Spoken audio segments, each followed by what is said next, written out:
Welcome to this third podcast on engineering smart cities.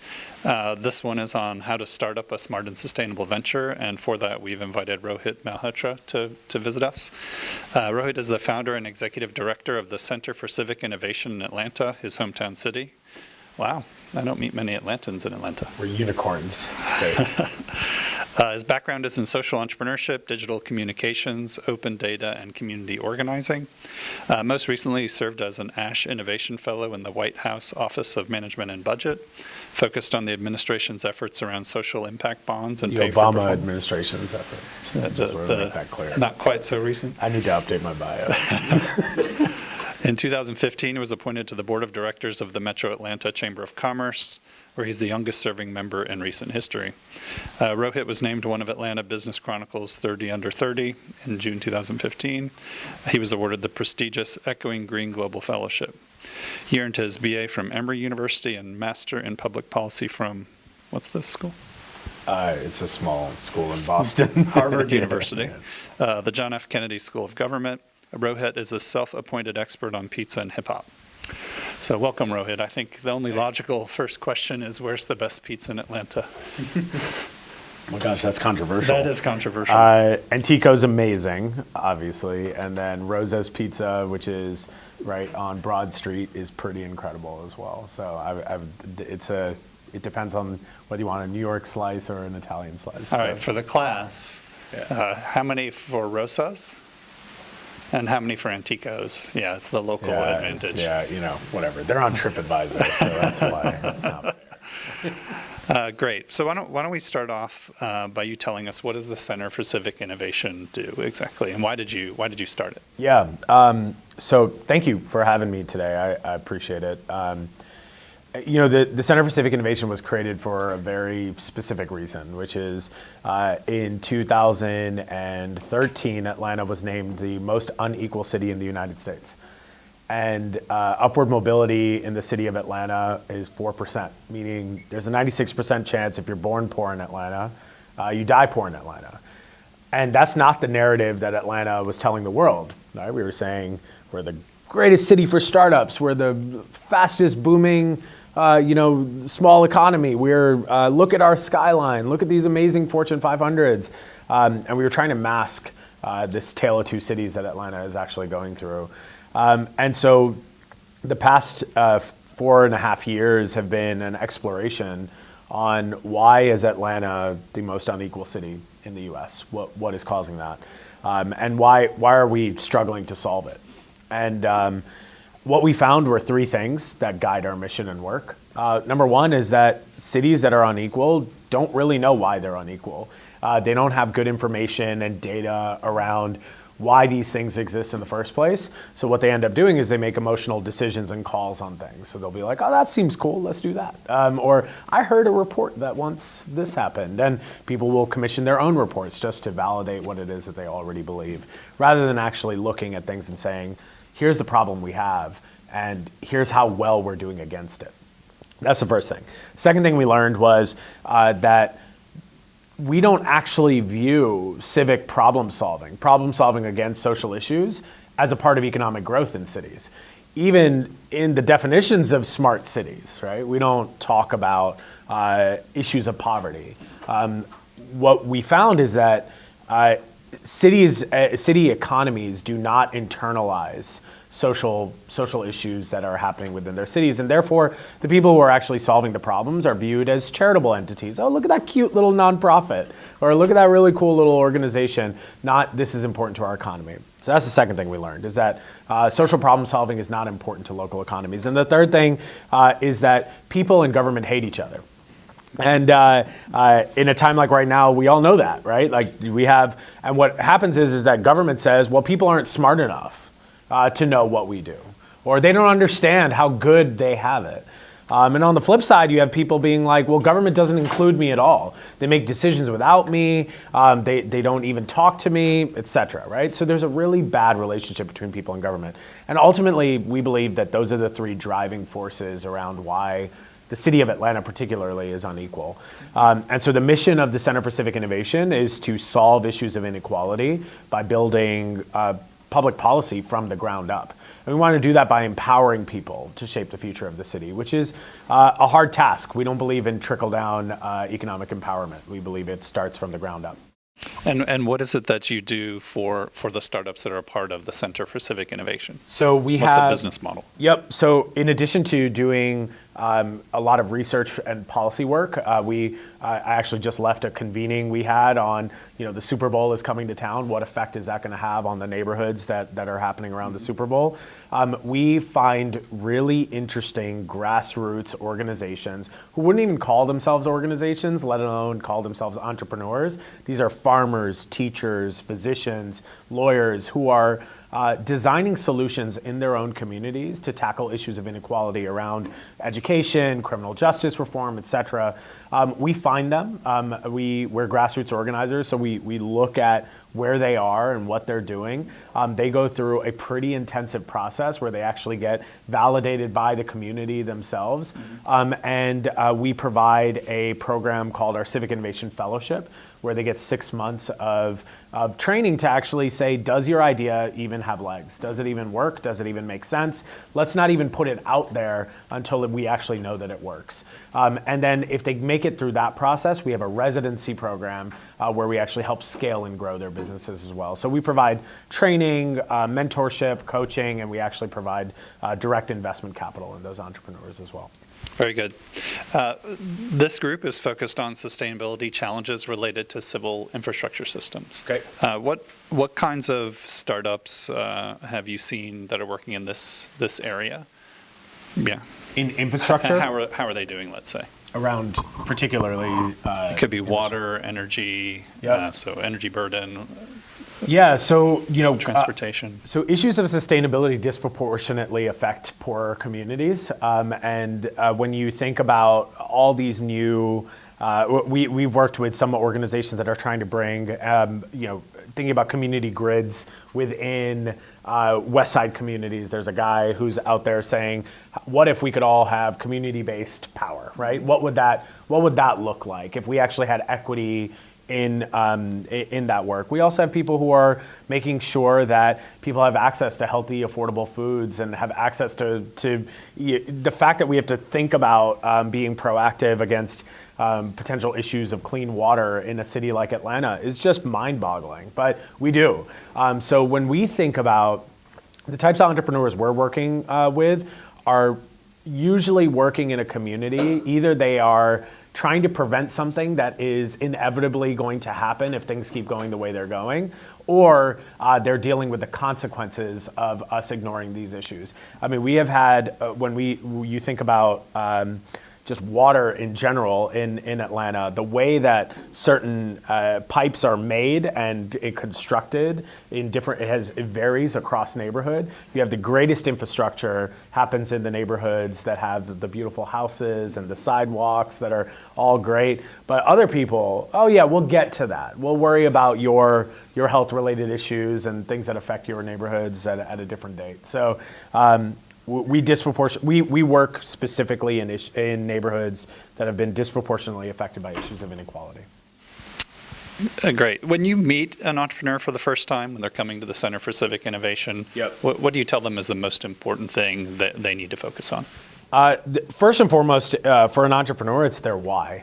Why they're doing what they do.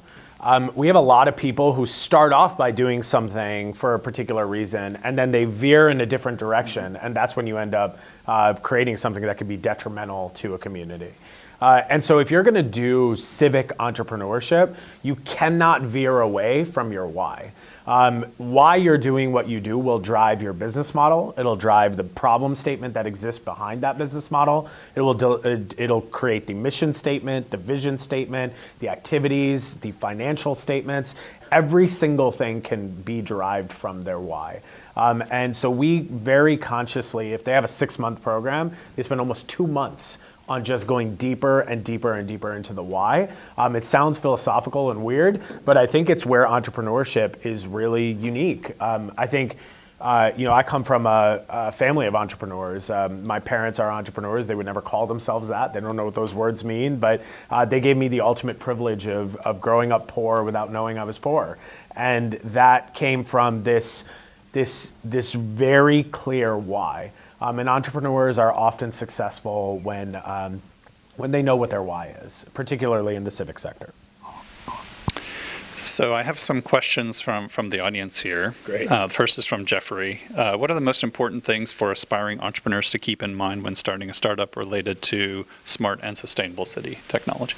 So I would be very specific what you mean by smart and sustainable. I think we use these buzzwords. We actually play buzzword bingo at CCI, and so we'll take a shot anytime someone says a buzzword, and then by the time all 5 buzzwords are out there, we're all wasted. So it's great. But the truth is that these words, they don't mean anything anymore. I don't even know what a smart city is. I know what it means for us to address people's specific issues that are going on in their life, issues of poverty, whether we're talking about wage, what are we talking about? So first and foremost, I think most social impact businesses are built with very weak definitions around what it is that they're actually trying to solve for. So start with your why. The second is really tell me what you're talking about. And the third is humanize the work that you're doing. Remember that these issues of smart cities and sustainability, it's not just affecting businesses or a building or a sidewalk, it's affecting a person. And when we have these conversations, we'll talk about housing a lot, right? Mm-hmm. And when we talk about housing, we always talk about it in the sense of the infrastructure of housing. What is the house going to look like? What is the roof going to look like? How can we make a tiny house? How can we make a big house that's kind of tiny, right? And you're like, let's actually focus on who is affected by the issue of affordable housing. It's people. And until you've actually talked to somebody who's had to pack their boxes up, put tape on it, with their parents weeping because of a recession that completely destroyed their lives and are displaced from a neighborhood, don't talk to me about affordable housing. I think that if you want to enter the civic space, you cannot do this through some sort of essay or building some sort of app that's going to solve us through issues of poverty. These are inherently human issues. You have to spend time with people who are actually going through these challenges that smart cities are trying to solve for. Why do we need to be smart in the first place? First, figure that out, and then let's solve against that. What's the human challenge behind what it is that we're doing? So I'm going to skip down because, one of the things we've asked the group to do is to engage with stakeholders. Yeah.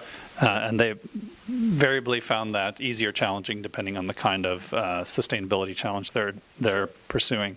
So Lauren asks, how persistent should you be when trying to meet with stakeholders and address stakeholders' needs? So I think that this is tough when we do stakeholder interviews for the purposes of academic study.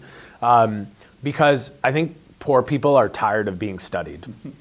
And I think that when we go into neighborhoods and we tell people, hey, can I ask you a few questions about the terrible things in your life? People are like, no, I think I'm good. I experience it on a day-to-day basis. I don't need to do your little interview. And truth is, Georgia Tech has been around, and Emory and Georgia State have been around a long time. So every time, 4 years, 5 years, or however many years it takes for someone to graduate, another batch of people come in and want to study and ask the same questions. But these community members have been there forever.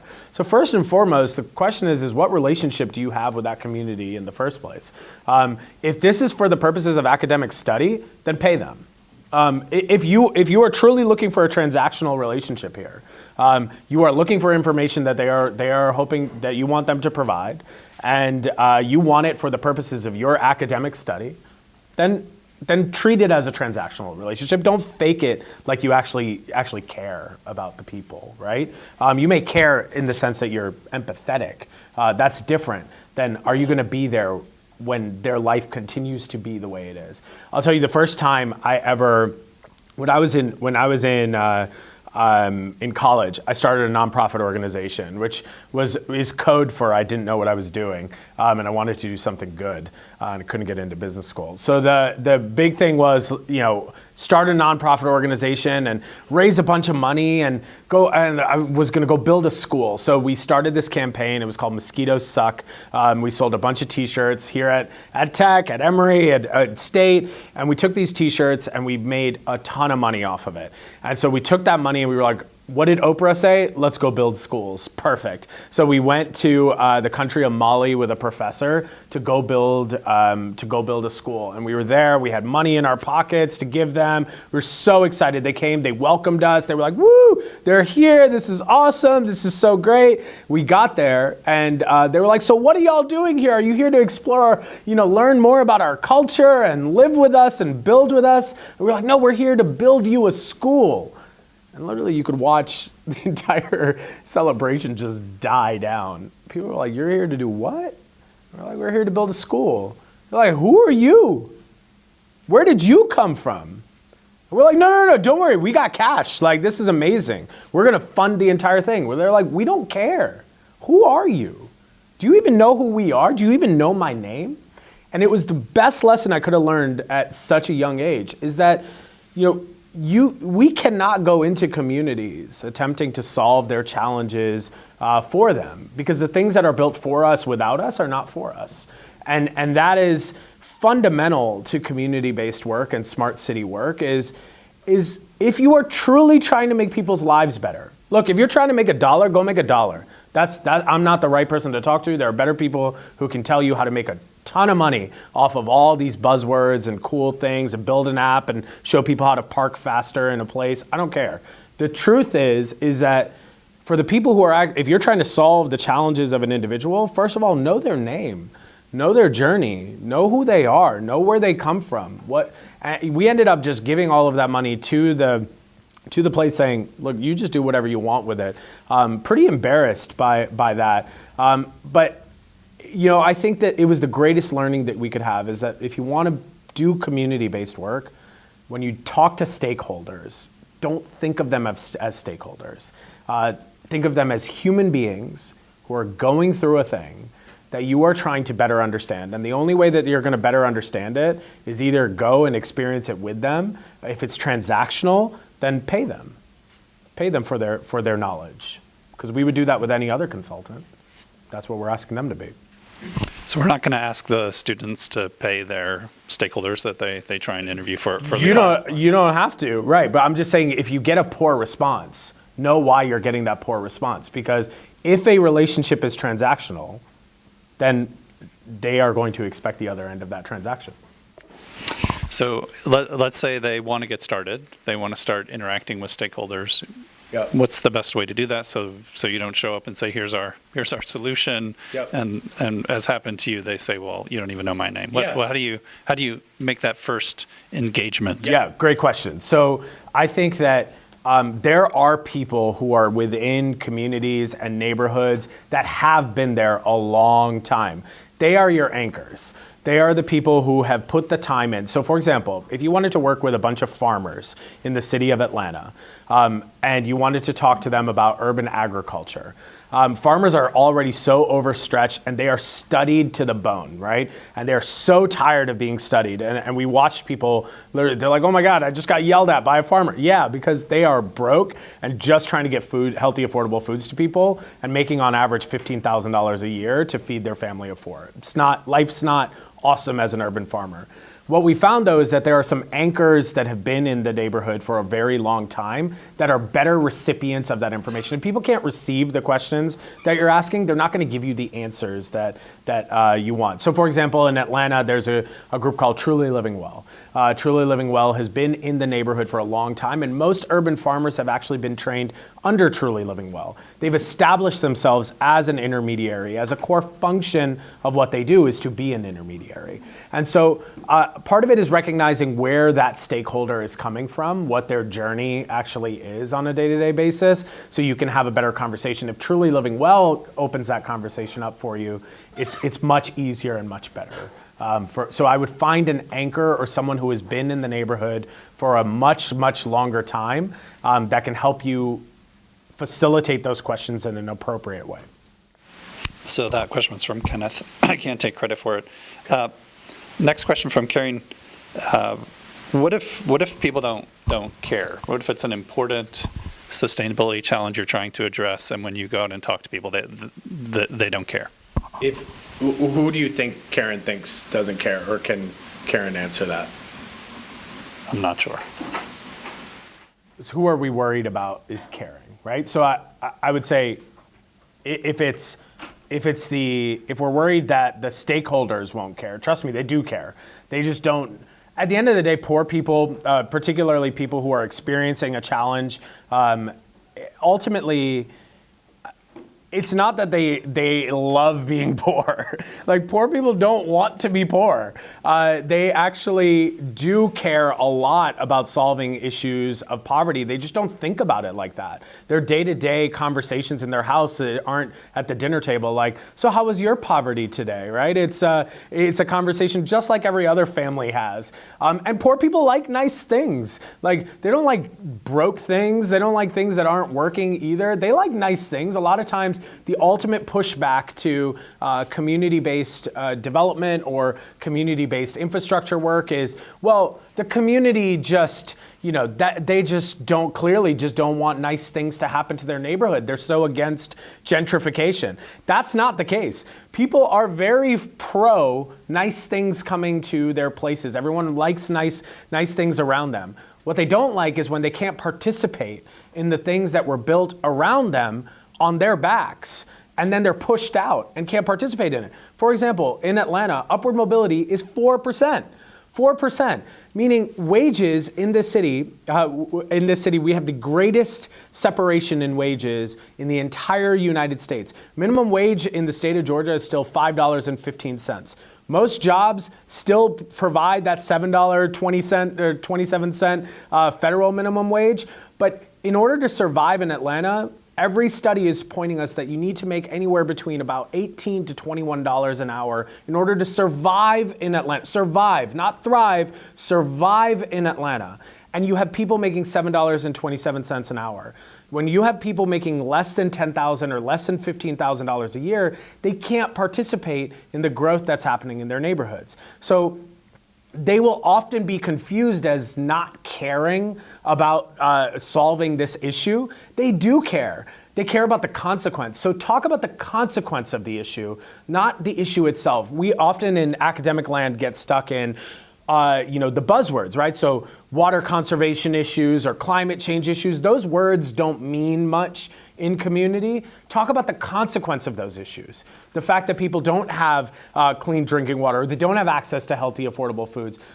We can talk about that. That's humanizing the context of what it is that you're trying to do. That will get you to see that people do care. On the flip side, I would argue that some corporations don't care. They don't. And some cities don't care. And it's because they will say, we are not in the business of caring. That is not what we do. We're in the business of making money. And that is the ultimate excuse. I would do that. I would care about the environment, but my shareholders or my stakeholders, that's nonsense. It's complete and utter nonsense, because ultimately taking care of our planet and taking care of the people who live in it is very good for your shareholders in the long run. And I have yet to see a case, and there's a professor out at Emory University who's studying exactly this, where a corporation has been sued for being responsible to the community that it's in, and won that case. I have not seen that happen. So I think it's a hoax. I think we're lying to people. It's that the bottom line is more important to some people than people's humanity. And that's just what it is.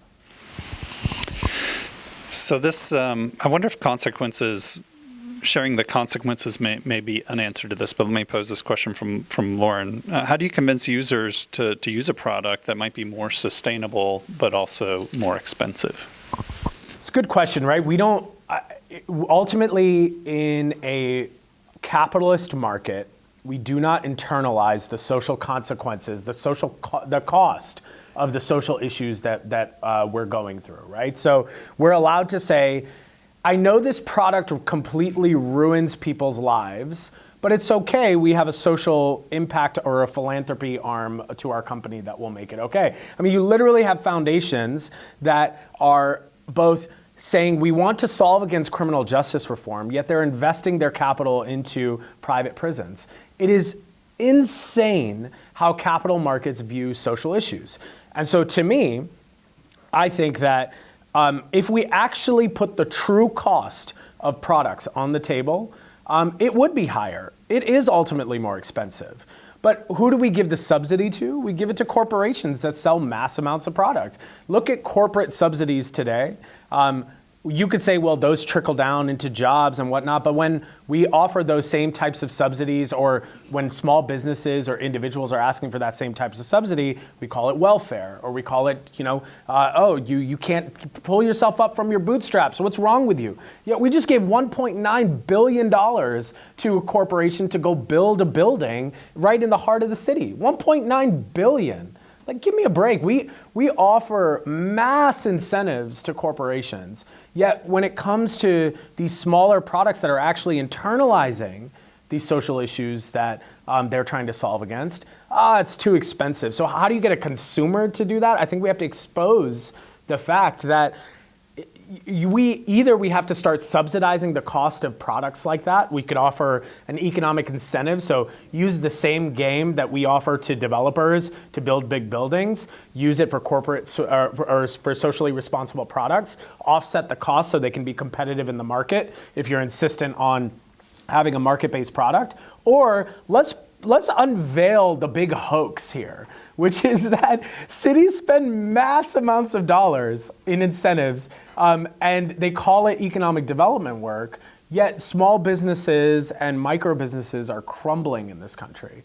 And so I worry that if we try to keep forcing the market to work and not internalize these social issues, we'll just continue to have exactly what the market wants, which is where winners take all. And you have a 0.001% of people making the majority of the money, where way too many people are living in poverty on a day-to-day basis. I think millennials and centennials are going to be better than their predecessors. I think that we have seen the consequence of what happens when you rely on markets. We were able to see it during the recession. During the recession, young people were able to see what the recession did to our parents.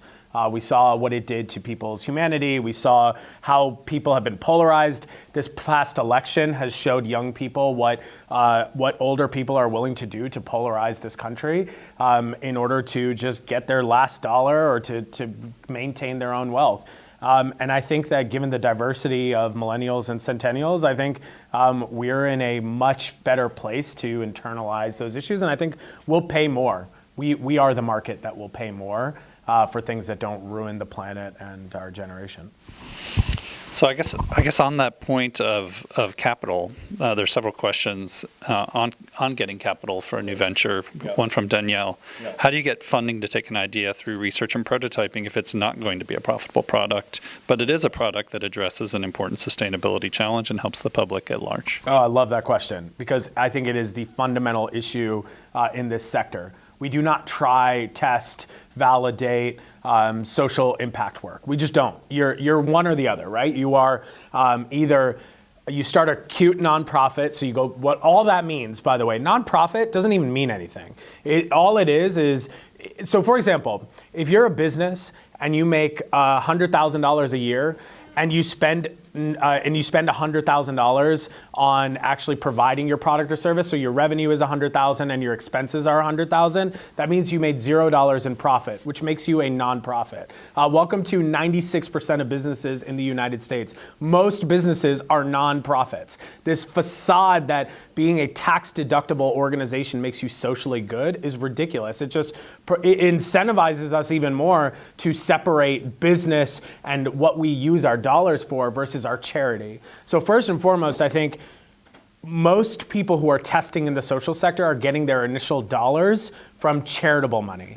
And the way they get that money from charitable money is by filing a piece of paper that allows them to do so. And I could do a 45-minute thing on that alone, but to avoid that, either you are a nonprofit organization and you get money from people's charitable money that they're only giving to you so they don't have to pay tax on it when it comes to higher dollars. That people give you $100, $200 out of the goodness of their heart. That's awesome. But you have that, or you're told to bootstrap it, right? You're told bootstrap it. Friends and family. Well, I don't know what kind of friends and family y'all have, but my friends and family aren't trying to bootstrap, something that requires $50, $60, $70, $100,000 to get off the ground in products and services. So with that said, number one, that is what CCI is intentionally trying to do. We will take capital that is available for economic development money, and we will put it in for the testing, research, and development of social impact ideas. We think that is something different. It is a differentiator for what we are doing. But I will say around the country, there are cities that are creating funds for this exact purpose. They're essentially saying, look, we can't solve this problem, so maybe you could solve it for us. And we're willing to be your testing partner on that. I think that if you have an idea, you should find a testing partner, somebody who is willing to underwrite the costs of you being able to do the due diligence behind figuring out whether this thing works or not. Because otherwise what you have happening is you'll have, like in Atlanta, we have over 7,500 nonprofit organizations, yet some of the highest poverty and inequality gaps in the United States. So clearly more organizations is not the answer. Creating more organizations and doing more things that aren't working isn't the answer. It's insanity. So instead, I think we should start developing things that actually work. And I think you can do that by finding good development partners. So on that question of the prototyping and development, are there universal checkpoints, this is Stevie's question, that should be examined to ensure the focus of implemented solutions do not gradually or even abruptly veer off track from that initial sustainability challenge or overarching goal? I guess you're from the why. Yeah, it is so hard. This is what we spend a lot of our time with, is entrepreneurs who, they're entrepreneurial. Calling them an entrepreneur makes them seem like all they care about is their product. Their bottom line is impact. That is their bottom line. I don't like the triple bottom line thing. No, we just have a different bottom line. The bottom line is impact. Go out of business if you're not doing anything. You should create a business model around that impact, but don't start with a business model and then say, I hope this can do good in the world, right? That is giving. That's corporate giving or giving away money. That's awesome. That's good for you. You should do that. But that is not creating a true social enterprise. Your bottom line should be impact. So once your bottom line is impact, what you learn is the business world doesn't really like that very much, because if I'm an investor in your business and I want to gain a 5, 10, 20% return, I'm never going to get that from you. And therefore, I don't want to necessarily put my money into you. I'll give you my charitable money, but I'm not going to put my actual capital, my risk capital into you. So the question is how do we create socially responsible products and services that are risk tolerant, that people are willing to put their risk capital on? And here's what we found. One is that if you are more patient with socially conscious products, in the long run, they will earn more capital. So you need patient investors. You need people who are willing, that don't want the 3-year immediate return. Work with a farmer, help them buy a plot of land. You'll actually watch how much more food and produce they're able to grow when they have the ability to have all the assets they need to utilize their business.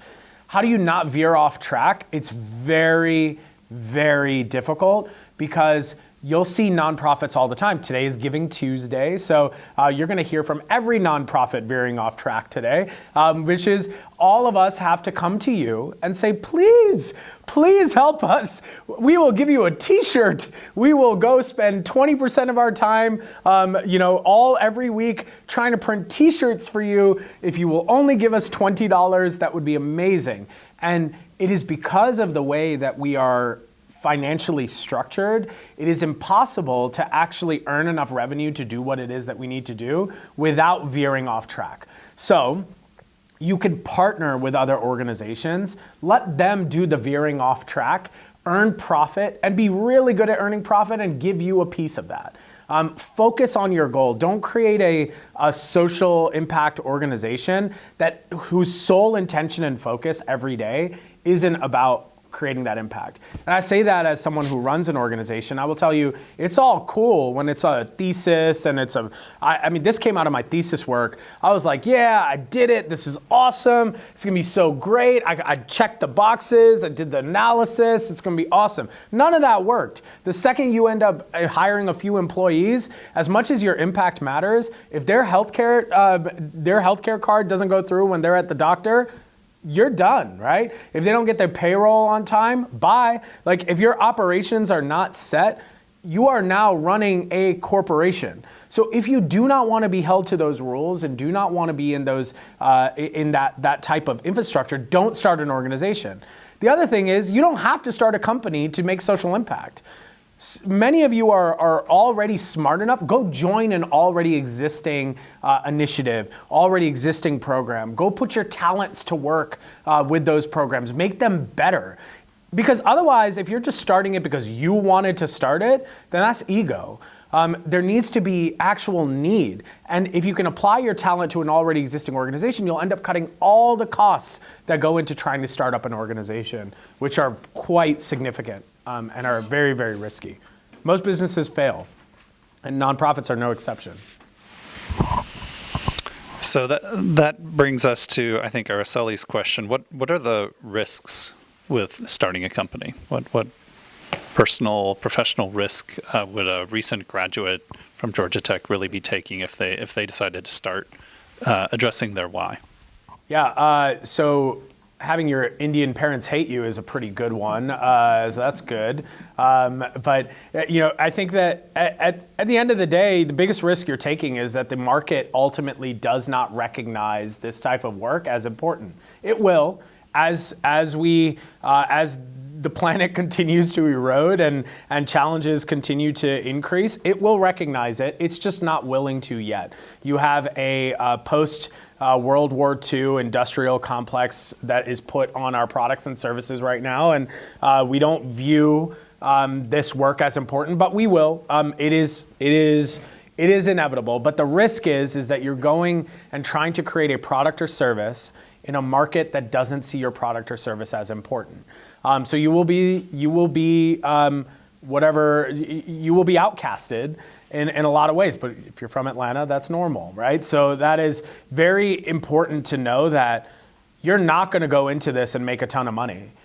If you're making a ton of money, you're probably doing something weird, and you should figure out what's happening there, because the market has not decided that it cares about this yet. So I think that's the second thing. The third thing is that most things don't work, and most people suck at what they do, right? That is just, at the end of the day, you may have all the great intentions in the world of doing the thing, but intentionality is where you start, but it is also not enough. It's necessary, not sufficient, to start a company. You can be the most passionate person in the world. I've watched some organizations that have been in Atlanta for over 15 years. They're not doing anything. But what they end up doing, they're give us money so we can do the thing, throw the fundraiser, do the thing. 15 years go by and you haven't even chipped away at the problem yet. And so the risk is also your passion ending up leading you in this circular motion of not even solving anything. The other risk is once you start messing with someone else's dollar, the politics really comes into play. I do policy work, but I also now have to do politic work. And there's a difference. Most people, particularly students, and when I was a student not too long ago, right, like you want to go do good policy work. You want to be smart. You want to challenge things. You want to get it right. That's what we want. Forget the blue, red. Don't try to separate me like that. I want to get to the data. Let me get to the core points. Truth is, smart people will get ridiculed and polarized when politics start to come into play. When you start to be a threat to someone's power, if you have a great idea that will bring solar energy to, I have a colleague up in Boston who's doing this right now, brings solar energy, but it's competitive with the current power company that's local, they will let you know who's in charge in town very quickly. Your cute student project's awesome. When I was doing my thesis work, everybody loved it. I was getting high fives from the mayor, from city council. Everyone was like, "This is awesome," and I was like, "Cool. Well, now I want to implement it." They're like, "Whoa, no, I'm not going to put our data out there. Are you crazy? We can't tell the world that things aren't working. If you do that, by the way, we will ruin you. Just FYI, but no problem." I mean, there is a huge threat to doing the type of work if you do it in the right way. If you choose to actually solve problems for people, it will be a threat to someone else's power, and you need to be ready for that. And I think that's important, and I don't think you should be scared of it. I think we need more people to step up and do it. Great. I have a few last questions, a couple practical ones. Sure. So this group is going to be pitching their 10 whys in this class, 10 different big sustainability challenges that Great. the students, we use the word address, not solve. Sure. That definitely has people shaking in Yep. their boots to think that they would have to solve the problem, but at least addressing the sustainability challenge. Yep. So the first is, if you're presenting to a panel of experts or judges or investors, what's the most important factor in being taken seriously when presenting a new idea? Yep. So I actually teach an entire class on owning your own narrative, and so I'll give you a few of those tips. One is your why. Make sure your why is in your pitch. If your why, like why you care about this, it could be, whatever it may be. Like if your why is not in there, you will always be disconnected from the actual pitch. You'll watch every pitch that does well is always one where you can humanize the person who's giving it. The second is that be very clear in your problem and your solution. Your solution, or what you're addressing, or whatever it might be. When you say a problem and you're saying, here's what I think we should do about it, they should literally be the inversion of one another. Now, you can use better words, but logically it should be, if people are hungry, the solution should be not food, it's that they are not hungry. There's a difference, right? The solution of food presumes that food is what's going to solve their hunger. It might, right, in this scenario. But it might be more than that. It might be education of where to go to get their food. It might be a lot of other things. But make sure that the actual solution is the inversion of the problem. It will make what you're saying a lot more logical, as opposed to just sounding right. It'll actually be right. And so that's the second thing. The third thing is that the best way to talk about a challenge that someone is going through is to talk about someone's human journey of who is going through it. It's a lot easier. I could get up here and be like, well, 40% of people who look like 20% of the world, who are only 10% of the 4% of 3% of people, who get 80% of the 1%, they are only 12% of this 1% problem that I'm talking about. And everyone's going to be like, what in the world are you talking about? But we throw data at people sometimes, expecting them to understand a problem in that way. But people are not data points.